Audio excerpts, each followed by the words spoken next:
மன்மோகன் சிங் அவர்கள் காலமானார் என்ற தகவல் அறிந்ததும் கேரளாவில்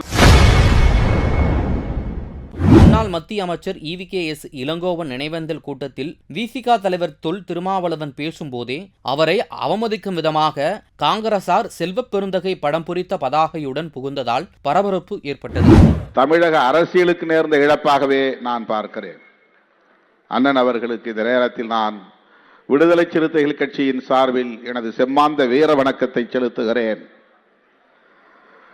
மன்மோகன் சிங் அவர்கள் காலமானார் என்ற தகவல் அறிந்ததும்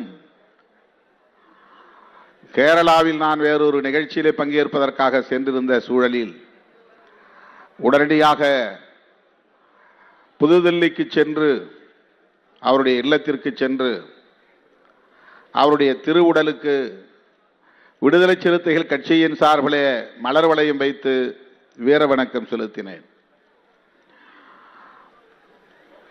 எதிர்க்கட்சிகளும் பாராட்டக்கூடிய அளவுக்கு பண்புகள் நிறைந்தவர், மாண்புகள் நிறைந்தவர் டாக்டர் மன்மோகன் சிங் அவர்கள். அந்த அளவுக்கு முதிர்ச்சியான பக்குவமான ஒரு தலைவர், பதற்றப்படாதவர், விமர்சனங்களை சகித்துக் கொள்ளக்கூடிய அளவுக்கான செய்திகளை உள்ளது உள்ளபடி தெரிந்து கொள்ள ரெஃப்ளெக்ட் நியூஸை சப்ஸ்கிரைப் பண்ணுங்க.